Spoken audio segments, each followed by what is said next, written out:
Acts 13, verse 38 to 39. Be it known unto you, therefore, men and brethren, that through this man is preached unto you the forgiveness of sins. And by him all that believe are justified from all things from which ye could not be justified by the law of Moses. Dito po makikita natin that we will be talking about the substitutionary work or atonement of Christ. This means that our Lord, Jesus Christ, is the one who took our place, and He should be the one who is freely entering the kingdom of God. But because He took our place, He was punished. He endured the pain of dying on the cross.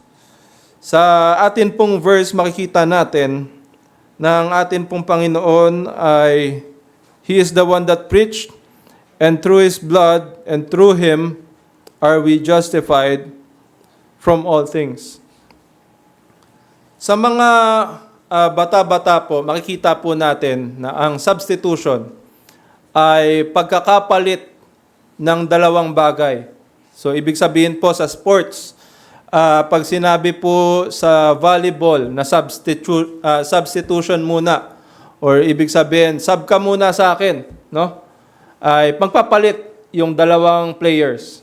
So, yung kapag injured, yan yung sinasabi, no? On this, makikita natin na tayo po, we are also injured, no?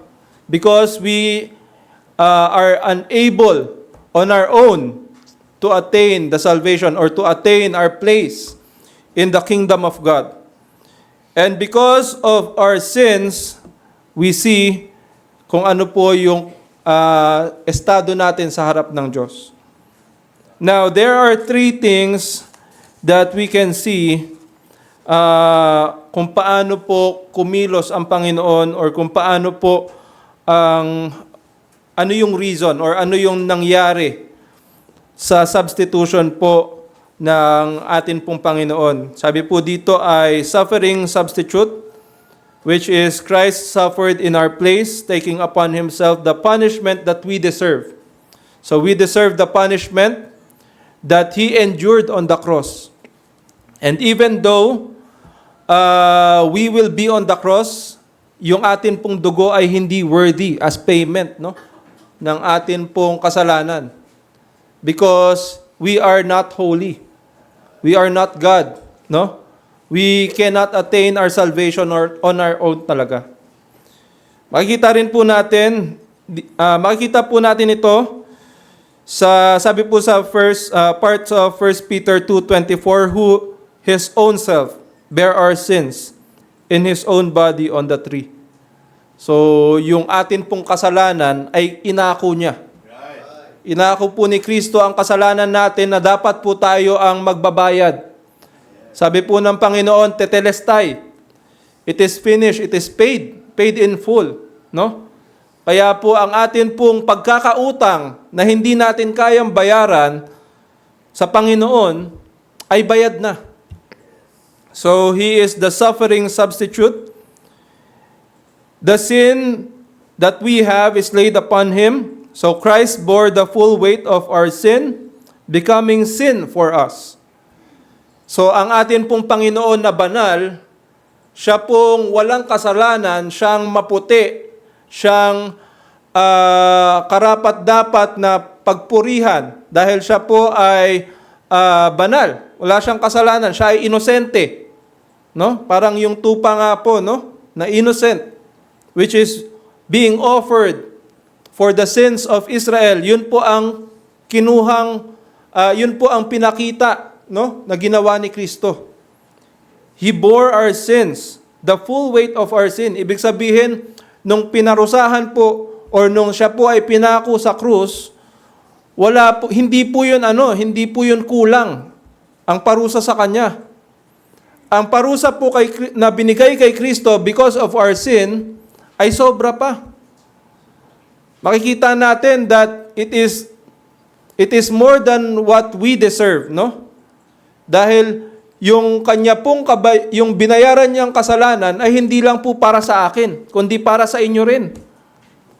Na dapat kayo ang magbabayad ng kasalanan ninyo, pero dahil ang kanyang dugo ay enough to pay the ransom, to pay the sin of us, of all of us, no?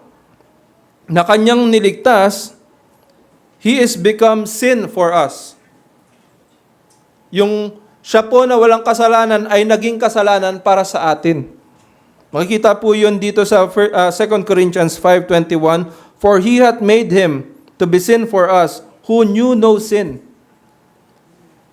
Wala po siyang ginawang kasalanan, even on His birth up until His death. Wala pong maibibigay sa Kanya na siya po ay gumawa ng mali. Sabi po doon sa scriptures, no, when He, nung siya po ay binugbog, He reviled not. At that time na kung saan karapat-dapat or justified, even justified ng ibang tao, na pwede na siyang gumanti nun eh. Pwede na siyang magsalita ng masasakit. Ano po ang ginawa niya? He reviled not. Bakit po? It is for our salvation. It is showing that He is the one that is paying for our sins. Inaako niya yun. Inako niya yung kasalanan natin para sa kanyang pagkakapako sa krus ng Kalbaryo, ito ay mabayaran. So, this is where Christ bore the full weight of our sin, becoming sin for us. This is the heart of substitutionary atonement. He took our place. The sinless Savior was treated as a sinner. Yung treatment na binigay sa Kanya, siya ay sinuntok, siya ay dinuraan, minura, at pinako sa krus. Hindi natin kakayanin yung ganong kahihiyan. Kung tayo po ay papako sa krus, that is a capital punishment, no? Na kung titignan natin, hindi lang siya pinatay eh. Sa ating mundo ngayon, kapag sinabing capital punishment, it is just life sentence, no? Or habang buhay na pagkakakulong. Or nung uso pa yung death penalty, pagkakapatay, pero binibigyan pa rin nila ng parang grace kahit papaano. Dahil hindi nila hinihiya yung pinapatay. Pero ang atin pong Panginoon, siya po ay hiniya sa krus ng Kalbaryo. Nung siya po ay pinako sa krus, hindi po siya karapat-dapat na mawalan ng saplot. Yung kanya pong katawan ay exposed. Yung kanyang katawan na bruised. Yung kanyang katawan na walang saplot ay andoon. Nung siya po ay pinako sa krus ng Kalbaryo, makikita po natin na yung shame that should be upon us, upon you, ay binigay sa Kanya. Yung kahihiyan na dapat nating dadalihin because of our sin. Yung mga nagawa nating kasalanan, kasalanan mo, kasalanan ko, ay dinala niya sa krus ng Kalbaryo. Ipinarusa sa Kanya, ipinako sa Kanya. Yung treatment sa Kanya na siya bilang hindi makasalanan, walang alam na kasalanan, no? Ay binigyan ng treatment ng isang makasalanan. To the point na yung sinasabi ng iba, no, na makikita rin natin, we are the Barabbas. No? Tayo dapat yung ipapalit, tayo yung ipinalit kay Kristo. Kung saan dapat tayo yung maipapako, tayo yung bibigyan ng biyaya na makalaya, at tayo yung dapat paparusahan, pero dahil sa grace, dahil sa kagustuhan ng atin pong Panginoon, nabigyan tayo ng biyaya na makalaya. Tulad ng nangyari kay Barabbas. Kung saan siya po ay ipinalit ang kanyang freedom sa pagkakapako ni Kristo. Nagpalit po sila ni Kristo at dito natin makikita yon. So it satisfies the justice of God while displaying His mercy. So the substitutionary work of Christ or atonement of Christ satisfies the justice of God while displaying mercy. Paano po? It satisfies the justice of God because we should be the one, there should always be the one paying for our sins. And since we cannot pay for our sins, hindi natin mababayaran ng kasalanan natin, kailangan merong isang tao, merong isang Diyos na yung kanyang dugo ay sapat. And in His mercy, He gave His Son. The Lord Jesus Christ, He gave the Lord Jesus Christ to pay for our sins. That is displaying the mercy of God. So, it also shows the peace through His wounds. Peace through His wounds. So, through Christ's suffering and death, we are reconciled to God. Hindi inilabas sa atin ang buong galit ng Diyos. Na tayo ang karapat-dapat na makaramdam ng kanyang buong galit. To the point na sinabi po ng Panginoon, no? Nung siya po ay namamatay na sa krus, Eli, Eli, lama sabachthani. My God, why hast thou forsaken me? That is Him experiencing the wrath of God for our sins. Na hindi siya karapat-dapat maka-experience nun. But because it is Him, it is given to Him, no? We have now peace through His wounds. It's makikita natin na antithesis, no? Na yung wounds po, makikita natin is only on war. Usually, no? Makikita natin usually ang sugat, mga pagkakapako, mga baril, no? Na yung mga tama sa katawan, yan ay usually on war or on anger. Na yan ay napupunta sa katawan ng tao.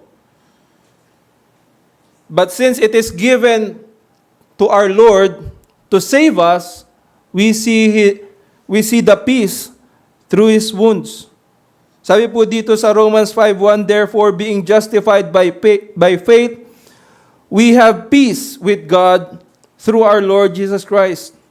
We have peace with God through our Lord Jesus Christ.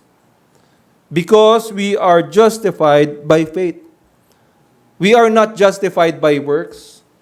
We are not justified by our own merits. Hindi tayo naligtas, hindi tayo nagkaroon ng karapatan pumunta ng langit because of what we did or what we are currently doing. Hindi porket active ka sa pag-attend dito sa church, ikaw ay karapat-dapat pumunta ng langit. Hindi porket marami kang ginawang ministry, ikaw ay karapat-dapat pumunta ng langit. Hindi sa kadahilanang ikaw ay nasa mabuting pamilya, hindi ka nagsisinungaling. Hindi ka nagkakaroon ng masasamang intensyon na ikaw ay pupunta ng langit. Hindi po doon. It is through Christ. Because of His payment on the cross. And if we believe that His payment is enough for us, na yung kanyang ginawa sa krus ng Kalbaryo ay sapat na para sa ating kasalanan, if we have faith in that, then we can see that that is for us. That atonement is for us. No? Being justified by faith. Usually, ang pananampalataya po ay hindi yan parang wala yung merit. Kasi yan, sa physical realm, no? Sa atin. Hindi siya pwedeng gamitin sa rule of law. Hindi siya pwedeng iharap sa korte na naniniwala ko si Brother Mike ay hindi yan makakagawa ng kasalanan. Amidst all the evidences na ipinapakita sa rule of law, kapag yan ba ay sinabi natin na si Brother Mike hindi makakagawa ng kasalanan yan, ay ma-justify ba ako? Hindi. Yung faith ay hindi enough to justify us, but because it is through the faith of our Lord Jesus Christ, we are justified. we are justified by faith to our Lord Jesus Christ. So the result of Christ's substitution is peace, not just emotional peace, but spiritual reconciliation with God. Ibig sabihin po tayo po, not only do we have emotional peace, hindi lang tayo nagkakaroon ng assurance or ng kasiyahan because of what Christ did, but also in the sight of God, we are also in peace with Him. That His wrath is not poured down to us.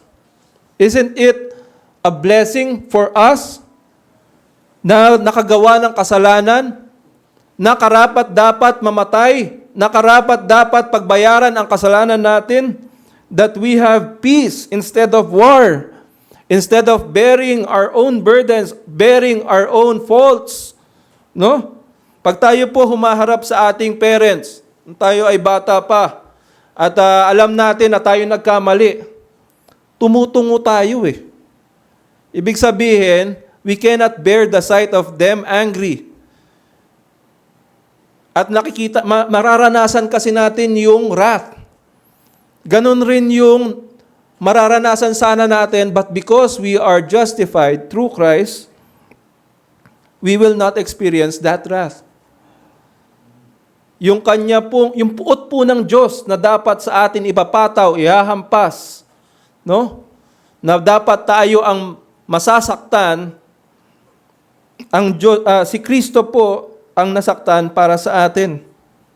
Tulad po ng verse natin kanina, through this man is preached unto you the forgiveness of sin. It is not pertaining to Christ preaching His gospel na siya ay mamamatay para sa atin, but it is Him showing in the cross na siya po ay namatay para sa kasalanan natin. Hindi siya words lang.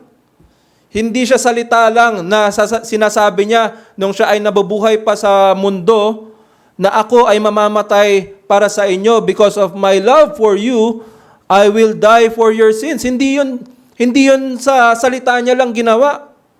No? Na makikita natin maraming mga ngako, no, sa mundo.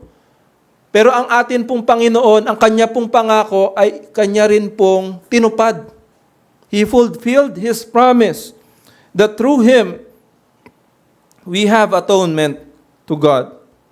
So this passage emphasizes that justification and forgiveness come not by the law, but through Christ. The law reveals sin and demands justice, but Christ fulfills the law's demands through His atoning death. Ang law o ang batas, which is, makikita natin, the Word of God, hindi po yan makakaligtas sa atin. Hindi po makakaligtas sa atin or hindi po pinapakita ng law or ng batas kung gaano tayo kabuti. Ang pinapakita po ng batas kung gaano tayo kasama. Kaya po, habang binabasa natin ang Bible, no, nakikita natin kung gaano tayo kamali. It is being announced to us how we are worthy of suffering, but because of Christ, because of His death in the cross of Calvary, we are paid in full. Christ fulfills the law's demands through His atoning death. He fulfills the law's demands.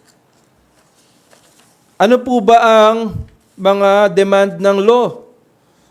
Or ano ba yung ginagawa ng law? What is the law and its demands? It reveals sin. Pinapakita niya yung kasalanan natin. Nakikita natin to sa Romans 3:20. Sabi dito, by the law is the knowledge of sin. Makikita natin lahat ng ating mga maling ginagawa na even though akala natin tama, no? Akala natin na tayo ay, yung kabutihang ginagawa natin ay worthy para sa ating kaligtasan. Makikita natin na hindi. It is self-righteousness, no? Kapag iniisip natin na ang atin pong mga ginagawa ay karapat-dapat para tayo ay maligtas. Makikita natin sa Biblia na hindi yan ang kadahilanan kung bakit tayo maliligtas. It reveals the intents of our hearts. Na although we have not yet act on the sins that we have, pinapakita niya na yung intent ng puso natin ay marumi, masama. It is evil, no? Ang flesh natin ay evil, filled with evil, but because we have Christ, it is turned into righteousness. Ang atin pong Panginoon, ang ginagawa niya ay kabayaran, hindi lang kabayaran, kundi pagpapasaayos ng ating buhay. He is sanctifying us thoroughly. Though not abruptly, hindi man yan biglaan na magkakaroon tayo ng 180-degree na change of our thoughts, but through Christ, we are continually sanctified. So the law demands payment. The law demands payment. Kailangan ng batas ng kabayaran. Hindi pwedeng sasabihin sa atin na bawal pumatay, pero pag pumatay ka, okay lang. O sige, wala namang bayad eh. Hindi ho yung ganon. The law demands payment. The death of, sabi po sa Exodus, no, makikita natin na yung kabayaran sa buhay ng taong pinatay ay buhay rin ng taong pumatay. Kaya po nauso kaya po ipinakita doon yung avenger, no, na tinatawag. Dahil kailangan yung taong pumatay ay siya ring mamamatay. The law demands payment. Makikita po sa Hebrews 9:22, without the shedding of the blood is no remission of sin. Our sin is not erased because of nothing. Hindi yan nawala lang dahil pinagbigyan lang tayo. It demands payment. Yun po ang true justice. No? We cannot have true justice if it does not if it does not show payment. Hindi natin masasabing tunay ang hustisya kapag wala yang kabayaran.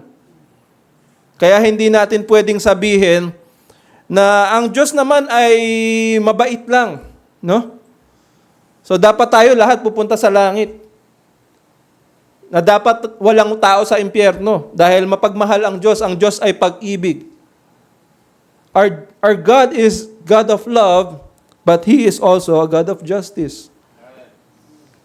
The payment that He has given, gamit ang kanyang anak na si Kristo, bilang kabayaran sa ating kasalanan, ang tao ay mababayaran ang kanilang kasalanan. At magkakaroon tayo ng access sa langit. So it requires a worthy substitute. Sabi po sa Colossians 1:20. It requires a worthy substitute. Hindi po enough yung atin pong dugo para magkaroon tayo ng victory over sin. It requires a worthy substitute.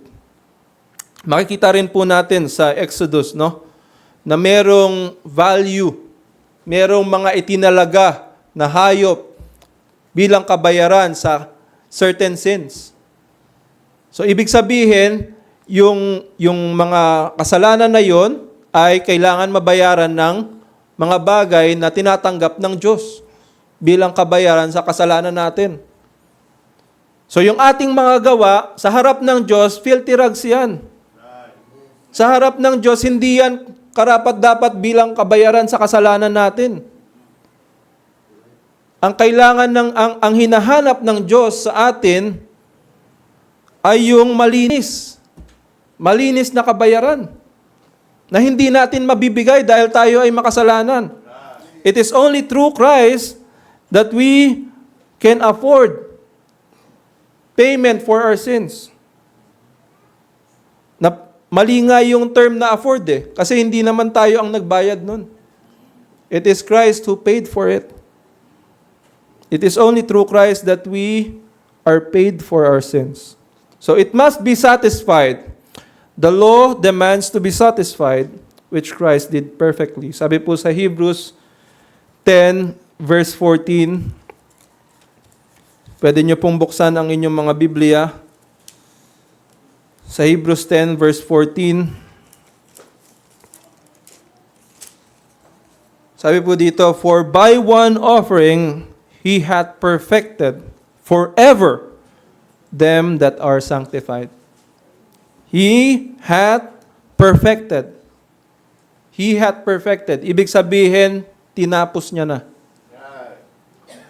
He paid the full payment. Pag sinabing perfect, hindi po yan 99 over 100. Pag sinabing perfect, hindi po nagra-round off ang Diyos. Hindi po yan tulad ng mga teacher natin na sasabihan natin ng, "Ma'am, pwede namang, baka pwede niyong gawin na yung 100. Hindi ho yan ganun. Hindi ho yan katulad ng ibang enforcer na pwedeng sabihan na, "Boss, baka pwede mo na akong palayain. Bigyan na lang kita ng pangmeryenda." Hindi ho yan ganun. Ang atin pong Diyos na Diyos ng hustisya at perpekto, He requires satisfaction of His justice. At yung justice na yon is satisfied only through Christ. So ito po, tatlong tatanong natin sa sarili natin. No? So what did He acquire and what have we acquired? And last, kung ano yung magiging response natin doon sa ginawang payment ni Kristo. So what did Christ acquire? Christ acquired our sin. 'Di ba? Sabi kanina, He knew no sin but became sin for us. So He acquired our sin. Not only that, but because of His death in the cross of Calvary, He acquired victory over sin and death. Pinanalo niya ang laban over sin and death. Pinakita niya na merong buhay na walang hanggan sa Kanya. He is the way, the truth, and the life. Pinatunayan niya yun. Hindi niya lang yun sinabi. In His resurrection, He showed that He is the way, the truth, and the life. He acquired victory over sin. Makikita po sa 1 Corinthians 15:57. He acquired exaltation and glory. Ibig sabihin po, because of what He did on the cross, He is then exalted and glorious. Dahil walang iba na makakagawa nito other than Him. He is worthy of the glory that is given to Him. Holy, holy, holy is the Lord God Almighty. Makikita pa natin sa ibang verses sa Revelation. And He acquired redemption to His people. Makikita natin sa Titus 2:14. And because of these things na ginawa ng Panginoon or na natanggap ng Panginoon because of His death, we can be assured if we have or if we believe that death is for us, we can be assured that it is everlasting. The mere fact na siya po ay nabuhay na muli, ito po ang nagpapatunay na ang kanyang kabayarang ginawa ay naging sapat para sa ating kasalanan. Dahil kung yan po ay hindi sapat tulad po ng mga priest nung unang panahon, tulad po nung mga pumapasok sa templo na hindi karapat-dapat, kung siya po ay hindi karapat-dapat na mamatay para sa kasalanan natin, hindi siya mabubuhay na muli. Yun po ang pinapakita ni Kristo sa kanyang pagkabuhay na muli. We are redeemed because of Him. Now, what have we acquired because of His death? We acquired forgiveness of sin. Sabi po sa Ephesians 1:7.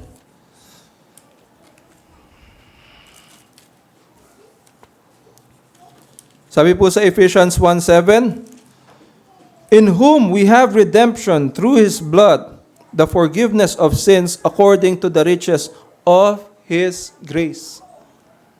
According to the riches of His grace. Not according to our works. Have we acquired redemption? Not according to our wealth. Have we acquired forgiveness of sins? Not because of our efforts in this church have we acquired forgiveness of sin, but according to the riches of His grace. Ganun kayaman ang kanyang biyaya, no? Grace is an unmerited favor.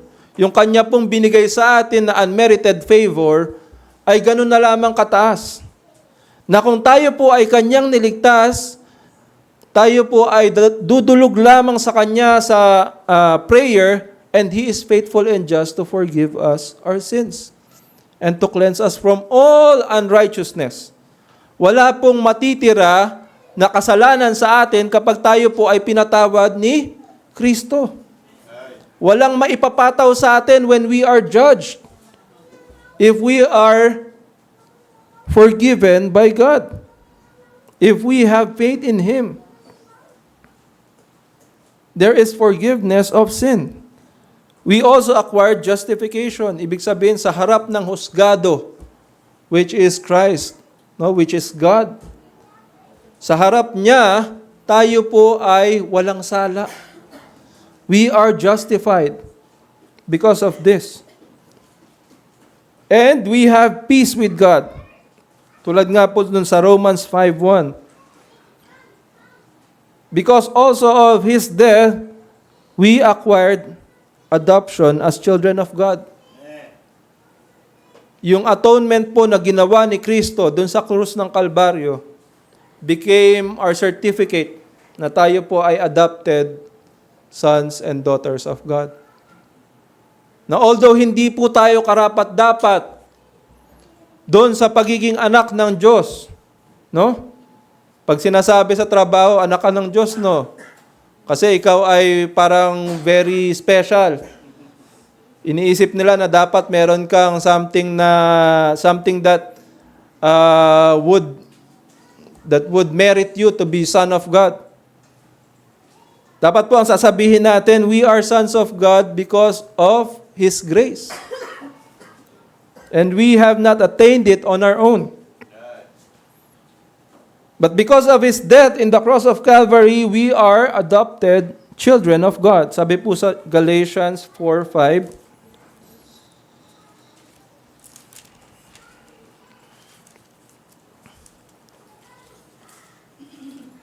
Galatians 4:5.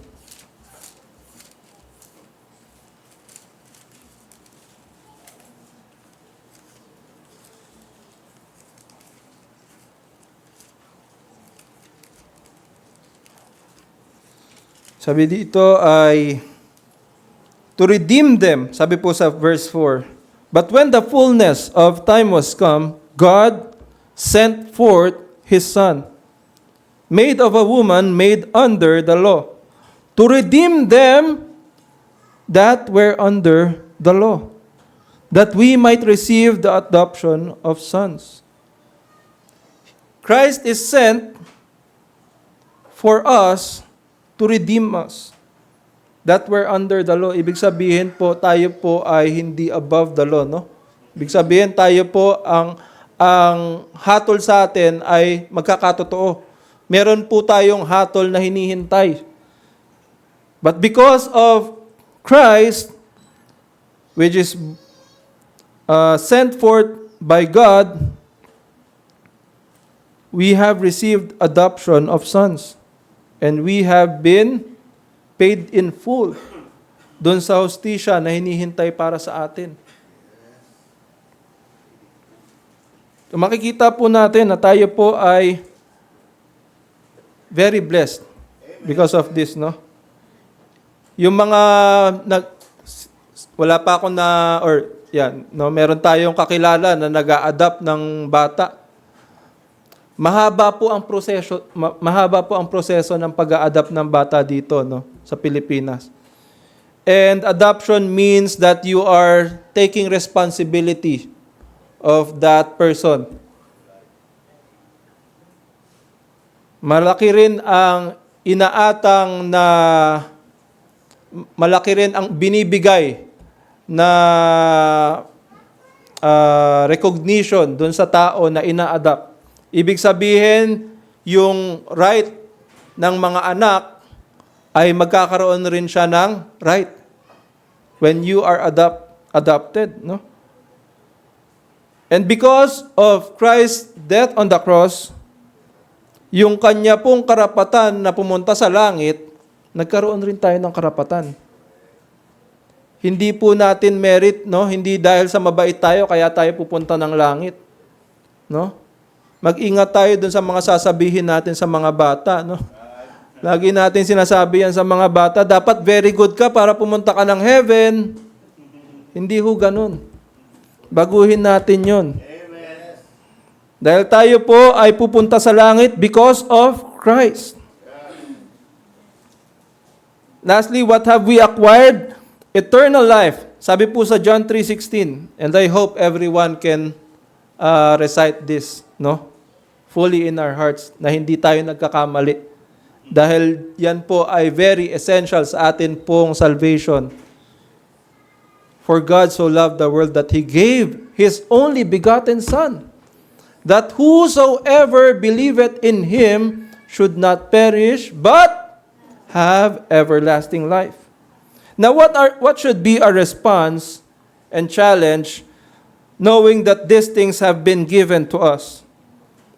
Response and challenges sa atin bilang Kristiyano, or doon sa mga tao na hindi pa nakakapakinig nitong salita na ito, ng gospel, ng good news. This thing is a good news, mga kapatid. Dahil yung babayaran nating pagkakautang, may nagbayad ng iba. Isipin natin yung bayad natin sa bangko yung utang natin sa bangko na 100,000. May nagbayad na iba. Good news yon, no? Ito pa kayang binayaran yung kasalanan natin na dapat tayo ay mapupunta sa impyerno, but because Christ died for our sins, He paid for our sins. Now we are paid in full. This is a good news. So what is our response and challenge? So for those who have not yet heard of this or have not yet realized that they are paid, that Christ died for their sins, have faith in Christ. Have faith in Christ alone. That He alone is the one that paid for your sins.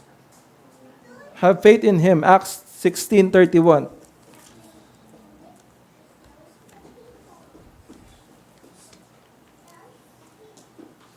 Sabi po sa Acts 16:31.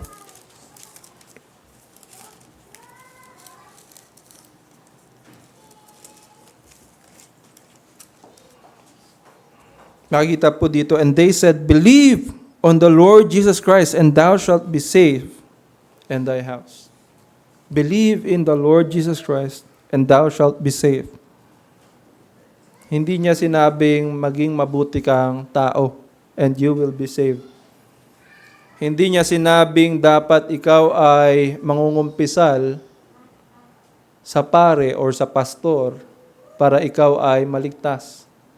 Hindi niya sinabing dapat ikaw ay mabautismohan dito sa simbahan na ito para ikaw ay maligtas. Ano yung sinabi niya dito? Believe on the Lord Jesus Christ and thou shalt be saved. Gratitude and worship para sa ating mga niligtas na. We should have gratitude and worship. Gratitude means that we are always thankful for the salvation that's given to us. Hindi tayo nananahimik sa ating mga simple corners, sa ating mga bubbles that we have built around us. Hindi tayo nananahimik. When you are thankful for that person that has given you payment for your sin, you shouldn't be quiet. It shouldn't be found that a Christian is silent for his faith. tayo pong mga Kristiyano, we should be shouting even more na tayo po ay iniligtas na.